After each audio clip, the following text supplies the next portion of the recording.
Muy buenas noches, soy Omar Mariluz y esto es Las Cosas Como Son. Varios temas de por medio que analizar, quizá el más reciente, el más importante el más reciente en realidad, es la elección de los nuevos magistrados del Tribunal Constitucional. El Congreso de la República obtuvo o alcanzó la votación necesaria para elegir a 6 de los 7 magistrados. Solo para recapitular, se trata de Morales Sarabia Francisco Humberto, Gutiérrez Tixi Luis Gustavo, Domínguez Haro Elder, Pacheco Serga Luz Imelda, Monteagudo Valdés Manuel y Ochoa Cardish César Augusto. Ellos serán los nuevos magistrados del Tribunal Constitucional elegidos por el Parlamento con mayoría calificada en una sesión que, hay que decirlo, fue algo accidentada. Inició más allá de las 4 de la tarde, pero veamos ¿cómo fue estos primeros momentos de la nueva elección o de la elección de los magistrados del Tribunal Constitucional?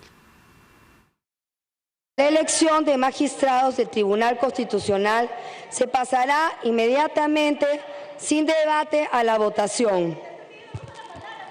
Congresista, por favor. A ver, hemos hecho un acuerdo de Junta de Portavoces hoy día donde han estado todos.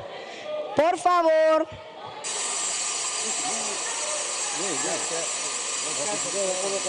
Que se retire. Que se retire de acá. No se puede retirar. No se puede dar uso de la palabra. Congresista Portalatino, ¿usted no sabe respetar los acuerdos de Junta de Portavoces y los acuerdos del Pleno? Por favor, ¿está usted saboteando esta sesión? Por favor, si no quiere estar en la sesión, podrá retirarse si no quiere estar acá. Bueno, así inició justamente esta sesión para elegir a los nuevos magistrados, porque efectivamente en Junta de Portavoces los voceros habían decidido que no iba a haber debate en este proceso de elección que es sumamente trascendente para el país. Pero bueno, vamos a conversar de este tema con el doctor Óscar Urbiola, expresidente del Tribunal Constitucional. Ante todo, muy buenas noches, doctor Urbiola. Muchas gracias por acompañarnos. Omar, muchas gracias. Quería preguntarle, antes de entrar a los temas de fondo que son importantes, los temas de forma, ¿es usual, es habitual, es correcto en todo caso desde su punto de vista que una elección de magistrados del Tribunal Constitucional se realice en el Pleno del Congreso sin un debate previo? La ley orgánica del Tribunal Constitucional, el artículo 8º, que se modificó con la ley 31031, que fue la ley que motivó, recordará Omar, la disolución del Congreso. Así es. ¿No? Y que se publicó ya en julio del 2020, establece paso a paso el procedimiento para la elección de los magistrados del Tribunal Constitucional. Y entre otras disposiciones, establece que la lista de los clasificados, que en este caso son 6, se pone al Pleno en votación. Ya no hay debate, porque es un proceso que se lleva al voto. Y obviamente abrir un debate, como que nunca se ha hecho en las votaciones para los magistrados del Tribunal Constitucional, sería inusual y además ocioso. Es decir, ya no se debate con qué objetivo, con el hecho de no alargar el proceso, quizá de no maltratar a los candidatos. Así es, exactamente. Yo creo que el propósito es ese, ¿no? Recordará que antes de la modificación del artículo 8, Omar, la ley orgánica contemplaba 2 modos de elección, por invitación o por concurso. Cuando se optaba por la invitación, la lista que se presentaba de invitados era sometida a la votación, sin debate, precisamente para evitar pues, el maltrato a los postulantes, ¿no? Ahora, ¿no puede ser tomado eso quizá, como lo he escuchado en la boca de algunas congresistas, como Sigrid Bazán, por ejemplo, algunas congresistas de Juntos por el Perú, de falta de transparencia en el momento de elegir a los magistrados? Pero no me parece, porque este es un proceso que no se agota en la sesión del Pleno. Prácticamente va a tener un año todo este proceso desde que se inició. Y creo que las diferentes etapas que ha tenido han permitido no solamente conocer a los postulantes, sino también revisar las hojas de vida. No voy a entrar al detalle de las hojas de vida de cada uno, no quiero tener una apreciación subjetiva, pero en todo caso se ha tenido la oportunidad de revisar, y la comisión que en todo caso es la responsable de haber presentado esa lista, donde hay evidentemente personas de calificada trayectoria, ¿no? Se lo preguntaba porque, sobre todo el día de hoy, el diario La República cuestiona el proceso de elección y cuestiona directamente el hecho de que el presidente de la comisión encargada de la elección de estos candidatos no haya hecho público algunos informes de Contraloría sobre determinados candidatos específicos. Es probable, es probable. Pero hay que reconocer que con todas estas circunstancias, el Pleno es el que tiene la última palabra. Y el Pleno, en todo caso, si se ha equivocado, el Pleno es el responsable de esa mala o buena elección. De tal manera que por sus obras los conoceréis. Veremos cómo actúan. Y hay que tener en cuenta que esta es una elección importante. La Presidenta del Congreso y la Presidenta de la Comisión, al finalizar este proceso, han destacado algo que lamentablemente en los últimos meses se mencionaba como una de las actitudes negativas de este gobierno, de hasta eliminar al Tribunal Constitucional, ¿no? El premier Torres era uno de los que levantaba esa bandera. Bueno, hoy día el mismo Parlamento, en una decisión bastante mayoritaria, ha dicho que el Tribunal Constitucional es importante. Y bueno que sea así. Ya, ¿le llama la atención justamente eso, la amplia votación que ha habido en muchos de los candidatos? Incluso se ha superado los 100 votos ya en las redes sociales. Y nuevamente, también en la boca de algunos congresistas se habla de repartija, que se acuñó, usted recordará, por allá por el 2013. Sí, durante el gobierno del señor Humala. Exactamente. Sí, bueno, ese es un mote que le han puesto a lo que en realidad ocurre y no nos debe extrañar. Vivimos en una democracia y el Congreso de la República tiene la facultad de elegir a los magistrados del tribunal. Está bien que sea así y le voy a decir por qué. A diferencia de la jurisdicción ordinaria, llámese jueces supremos, jueces superiores y jueces de primera instancia, el Tribunal Constitucional está integrado por magistrados que van a tener la facultad de expulsar del ordenamiento jurídico, digamos, en términos apropiados, derogar un dispositivo legal que consideran que es inconstitucional. Y esa derogatoria, prácticamente en términos sencillos también para ser más asequible a la población, significa expulsar del ordenamiento jurídico lo que han hecho 130 congresistas, 7 magistrados, con una votación calificada de 5, lo expulsan del ordenamiento jurídico, lo derogan. Entonces, ese acto de derogatoria es un acto trascendente que no lo tiene la jurisdicción ordinaria. Y para eso necesitan, obviamente, la investidura, ¿no?, de ese poder que es muy importante, que proviene justamente de quienes son depositarios del mandato popular, que es el Congreso de la República. Y está bien que el Congreso de la República, donde están representadas todas las fuerzas políticas, bueno, elijan a los magistrados. Lo que está mal, Omar, es que una vez hecha la elección, los magistrados sean consecuentes con los que los eligieron. Claro, pero Ese es el problema. ¿Cómo, digamos, nos blindamos de eso, ¿no? Porque justamente usted, dado que lo menciona, hay 2 de los candidatos que ya son los flamantes magistrados, en específico Morales Sarabia Francisco y Luis Gutiérrez Tixe, a quienes se les vincula directamente a partidos políticos, como Fuerza Popular, como Renovación Popular. Mire, eso no depende del sistema, eso depende de quiénes acceden y a quiénes se les permite acceder. Hemos tenido a lo largo de la historia del tribunal militantes de partidos apristas, uno de ellos ha sido el doctor Javier Álvaro Randini. Y le puedo señalar experiencias internacionales. Justamente el creador de la doctrina del deber de ingratitud ha sido en Francia Robert Badinter, que fue ministro de Justicia de François Mitterrand. Y él desarrolló la doctrina del deber de ingratitud, que significa que quienes son elegidos para cumplir una función específica, que es el control de constitucionalidad, sean consecuentes o tengan el deber de ser ingratos con quienes los eligieron y gratos con la función o el objetivo para el cual han sido elegidos. Es decir, se tienen que olvidar de quiénes los eligieron. Y eso depende de la entereza y la calidad de quienes van a asumir esa responsabilidad. O sea, en otras palabras, Omar, para elegir a los magistrados del Tribunal Constitucional necesitamos personas que tengan personalidad, que tengan carácter, que tengan una trayectoria impecable.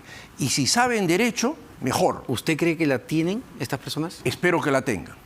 Y yo invoco a los 6 magistrados que han sido elegidos ahora por el Congreso de la República, decisión que debemos respetar, que revisen esta teoría del deber de ingratitud. Y se lo pregunto porque, a ver, viendo las últimas decisiones que tomó este Tribunal Constitucional, el que se está yendo, en el caso bien concreto, el indulto a Alberto Fujimori, muy cuestionado, muy criticado, que incluso la Corte Interamericana de Derechos Humanos les dijo, oye, esto no se puede hacer así.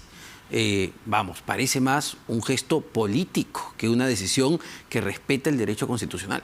Bueno, en la sentencia que dictó el Tribunal Constitucional hay argumentos que pueden ser discutidos, pero que en todo caso ha sido una decisión mayoritaria.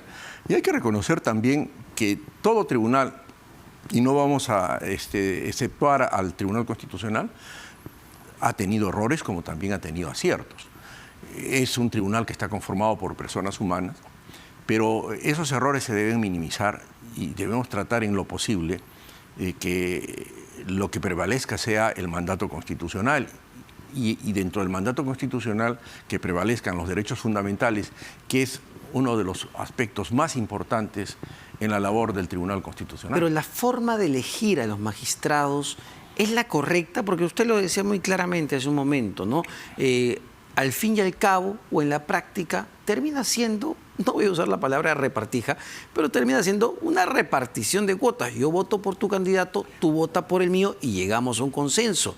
Y ha sido así hace mucho tiempo. Tiene que ser así. Tiene que ser así necesariamente. ¿No hay otra forma de elegir, digamos, a gente que no esté tan expuesta a intereses políticos determinados? Mire, Omar, siempre en el Perú nos empeñamos en inventar cosas.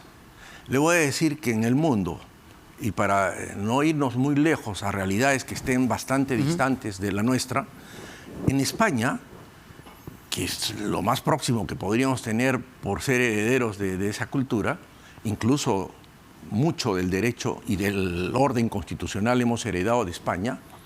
La Constitución del 78 de España es prácticamente la que ha inspirado a la nuestra.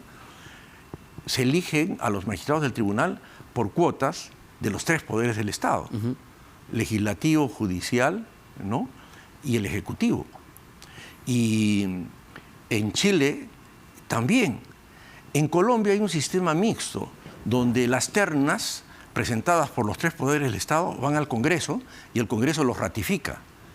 Entonces, lo nuestro quizás es mucho más democrático, porque no hay la injerencia de los 3 poderes del Estado. Recuerda que cuando se hizo la repartija aquí, entre comillas, que es un término despectivo, pero que en todo caso ha querido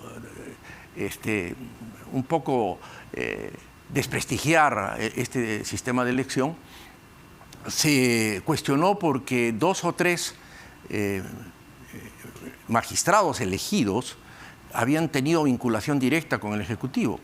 Eso bajo el sistema tripartito no tiene ninguna objeción. En Chile, por ejemplo, yo he conocido que la secretaria general de la Presidencia de la República fue elegida magistrada y que luego fue presidenta del Tribunal Constitucional chileno, porque ese es el sistema. En Chile, el Poder Ejecutivo, el Poder Legislativo y el Judicial envían al Tribunal Constitucional a sus representantes. Entonces, nosotros tenemos un sistema mucho más democrático que permite que todas las fuerzas políticas puedan tener esa cuota para elegir. Lo que no quiere decir que una vez elegidos, esas personas tengan que obedecer el mandato, y eso depende de la persona. Y eso se va a demostrar en la función que cumpla ese magistrado en el Tribunal Constitucional. Ya le digo, para mí encaja perfectamente esta teoría de Robert Badinter.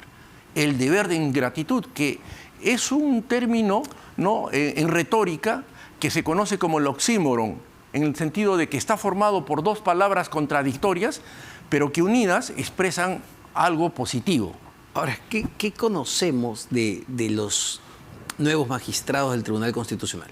¿Qué sabemos de ellos académicamente en el mundo del derecho constitucional? Hay destacados constitucionalistas y que han tenido una trayectoria y que tienen calificación académica, ¿no? Pero, y creo que pueden garantizar por sus diferentes actividades, que pueden garantizar la diversidad que necesita un colegiado de la categoría y de la diversidad de causas que conoce el Tribunal Constitucional. Hay que tener en cuenta que el Tribunal Constitucional, si bien se debe conocer perfectamente el derecho constitucional y el derecho procesal constitucional, no podemos desligar aspectos, por ejemplo, del derecho de familia, del derecho civil, del derecho, hasta del derecho tributario. Y yo creo que la conformación muy plural en las diferentes ramas del derecho es muy importante para la labor del Tribunal Constitucional, porque son decisiones colegiadas, ¿no?, que se tienen que adoptar en un debate, en un pleno, donde todos y cada uno aportan lo necesario para dictar las resoluciones. Le pregunto esto porque me da la impresión que una de las principales preocupaciones que he revisado el día de hoy es que se conforme un Tribunal Constitucional mucho más conservador del que tenemos actualmente. Más bien dicho, el actual, lo que hemos podido ver en algunas causas, son posiciones más empatadas entre sí, ¿no? Los votos quizá del magistrado Blume, Sardón, Ferrero, frente a los votos del magistrado Eloy Espinosa Saldaña, Marilena Ledesma, bueno, ya que en paz descanse el magistrado Carlos Ramos, pero un poco más de equilibrio. En este caso, ¿se está tirando hacia un lado desde su punto de vista? ¿Cómo lo ve? Le aseguro, Omar, y honestamente le diré que no conozco mucho de la inclinación o de la forma de pensar de algunos de ellos. Por lo tanto, no estaría en condiciones de afirmar hacia qué lado podría inclinarse si hay una, digamos, inclinación hacia un lado más liberal, conservador o progresista, ¿no? Espero que en la tarea se pueda, digamos, vislumbrar cuáles son las tendencias. Se dice en términos criollos o populares, una cosa es con guitarra y otra con cajón. Habría que ver en el tribunal qué es lo que va a ocurrir en el tribunal, y espero que la tarea que cumplan en el Tribunal Constitucional sea la de tener en primer lugar el mandato constitucional por encima de cualquier otro interés y de cualquier otra percepción. Solo para terminar, doctor Urbiola, en temas de procedimiento, ya se acaba de elegir en el Pleno del Congreso a los nuevos magistrados. ¿Qué es lo que corresponde? ¿Cuáles son los plazos para que asuman? ¿Cuándo asumen? ¿Qué pasa con las causas que están todavía en manos de los actuales magistrados? Bueno, seguramente mañana deben salir publicadas las resoluciones legislativas de nombramiento, y con las resoluciones en mano, los magistrados electos pueden solicitar día y hora para su juramentación, ¿no? De tal manera que el Tribunal Constitucional seguramente les va a fijar fecha. Podrían ser juramentaciones individuales, pero lo más adecuado me parece a mí que sea una juramentación colectiva de los 6, ¿no?, por varias razones, y que una vez juramentados asuman sus funciones. Y algo que hay que destacar, el Congreso hoy día ha cumplido con una labor que ha estado retrasada mucho tiempo y que no cumplieron los anteriores congresos. Pero hay que tener en cuenta que la ley orgánica del Tribunal Constitucional mantiene en el cargo a los magistrados con periodo vencido hasta que tome posesión. Así es. El elegido por el Congreso. Y ya tenemos magistrados elegidos, pero no han tomado posesión. Y podría pasar lo que ha pasado y en alguna oportunidad. Recordará el caso Ríos, que lo encontraron en una cena o en un almuerzo, y eso fue motivo para que el mismo Congreso anulara la resolución legislativa y no tomó posesión. Por lo tanto, el magistrado que iba a ser reemplazado continuó. Y lo propio ocurrió con la famosa, no me gusta decirlo, pero ya que lo tienen identificado así, la famosa repartija, que también ya estaba publicada la resolución legislativa, salió el pueblo a las calles y el Congreso anuló las resoluciones legislativas, no tomaron posesión. Y ese es un mecanismo que no favorece a los magistrados que tienen periodo vencido. es un mecanismo de preservación del sistema de control constitucional, a fin de que en ningún momento, por esas circunstancias que pueden ser accidentales, el Perú, la democracia, el sistema deje de funcionar. Perfecto, doctor Urbiola, muchísimas gracias por esta entrevista. El doctor Óscar Urbiola, expresidente del Tribunal Constitucional, sobre la elección de los nuevos magistrados que deberían tomar posesión en los próximos días. Son las 8:23 de la noche. Tenemos rápidamente que hacer una pausa, pero venimos con más aquí en Las Cosas Como Son.